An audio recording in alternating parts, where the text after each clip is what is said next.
craft everything. What's up, everybody? It's the spunky one from I Craft Everything.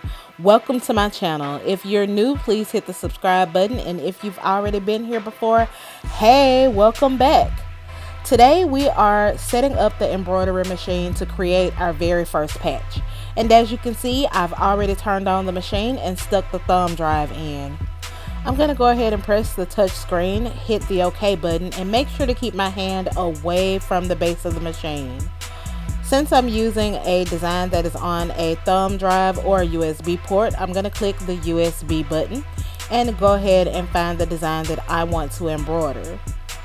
Now that I'm on this screen, I'm going to go in and select the size for my embroidered patch.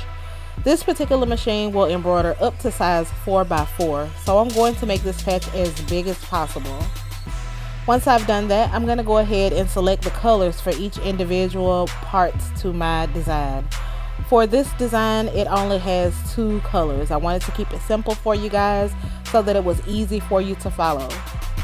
As you can see, I'm going to set the color of the girl in the shade of brown that I love the most. And then I'm going to change the color of her hair to whatever color I like it to be. Now, while this appears to be darker than it actually is, it just gives you a guide on the color thread that you'll put in your machine so that you know when it's time to change the thread, which you'll see later. I'm going through now to show you some of the colors that you'll see on the machine. You can really personalize it to fit your needs, but in this case, I'm going to make her chocolate brown. Now, before I start threading the machine, I do want to forewarn you that I am not an embroidery specialist.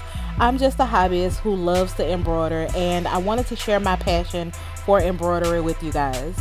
So please follow along to this tutorial. I really hope you enjoy it and that it makes it a little bit easier to sew and thread your machine. I will say at first it seems intimidating. It did for me too, and I messed up a lot of times. But with patience and diligence, I was able to thread the machine. And as you get familiar with this process, threading your different projects, you'll have to do it multiple times per project. So just be prepared for that. First, I'm going to head over to the machine near the handle and remove the spool cap from the rod on the machine. I'm going to insert my thread through the hole on the thread spool and put the spool cap in front of it. This will keep your thread from going crazy as you sew or embroider. I'm going to take that same piece of thread and put it underneath the hook on the left side of the handle.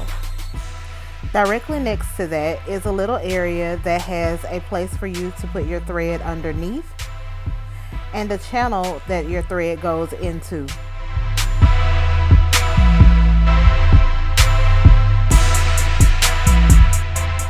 Go down the channel and back up in the shape of a U and direct your thread to the left side of the machine, catching it on the silver piece inside. Here's a close-up peek of the inside of the machine. If you haven't already, go ahead and smash the subscribe button and hit the bell to be notified of new content. Trust me, you don't want to miss what's coming. Guide your thread behind the sewing needle. Sometimes the seam ripper can help you do this. And pull the thread gently to the left, pressing down the button on the left side of the screen. Once you release it, a loop should be inside of your sewing needle. Pull that loop through gently and towards you. Grab a pair of scissors and trim the tail of the thread, and voila, you've threaded your machine. Stay tuned for part 2 of this tutorial where we embroider our very first patch together. If you subscribe, thanks so much for being here, and if you're new, thanks for watching. See you next time. Bye.